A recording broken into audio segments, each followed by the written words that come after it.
Hello everybody, now we will read about premenstrual syndrome or premenstrual tension. First, definition.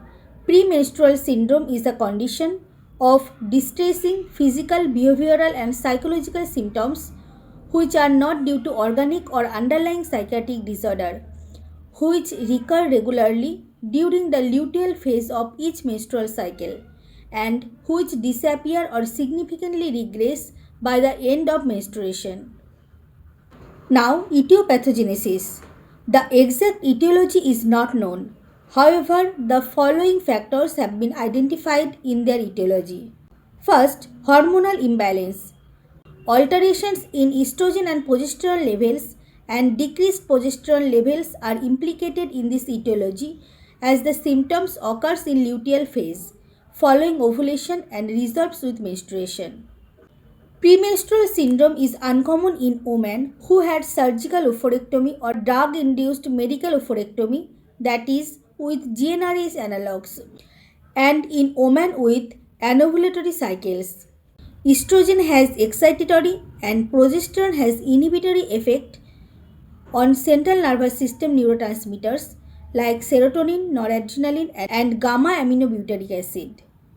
Also, pregnenolone, a neuroactive metabolite of progesterone, is a potent modulator of GABA receptors, producing effects like benzodiazepines and alcohol like loss of impulse control, negative mood, aggression, and irritability, which are symptoms of PMS. Second, neuroendocrine functions. There is serotonin dysfunction in PMS. Increased level of serotonin and endorphins have been observed in luteal phase in PMS patients. Efficacy of serotonergic drugs to treat PMS also goes in favor of this theory. Now, third, role of renin-angiotensin-aldosterone system. The symptoms of bloating and weight gain seen in PMS are explained by anti-mineralocorticoid action of progesterone and activation of renin-angiotensin activation system of estrogen. Fourth, psychological factors are also involved. Fifth, genetic factors maybe play a role as the disease is more common in families of PMS patients. Sixth, vitamin deficiency like pyridoxine deficiency may be involved as pyridoxine plays a role in synthesis of estrogen, dopamine and serotonin. Calcium deficiency has also been implicated. Now, clinical features of premenstrual syndrome. Various features of premenstrual syndrome as follows. Symptoms due to water retention. First, weight gain. Second, bloating. Third, edema of extremities. Fourth, joint pains. And fifth, breast fullness and tenderness. Now, neuropsychiatric symptoms of PMS. First, mood swings. Second, anxiety. Third, headache.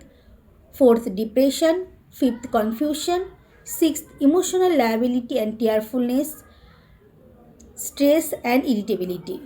Third, behavioral symptoms like crying, fatigue, loss of self-esteem, panic attack and violence.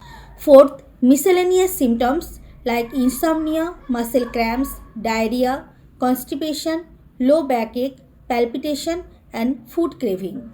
Now, diagnosis of premenstrual syndrome. Diagnosis of premenstrual syndrome is made by daily charting of symptoms of PMS over a few months by following four key features. First, cyclic occurrence of neuropsychiatric and behavioral symptoms. Second, symptom occurs only in luteal phase and disappear in rest of the cycle. Third, symptoms are not related to any organic lesion, psychiatric disorders, medications or drug or alcohol abuse. Fourth, symptoms are severe enough to interfere with everyday life of a woman. Thank you for listening. Thank you.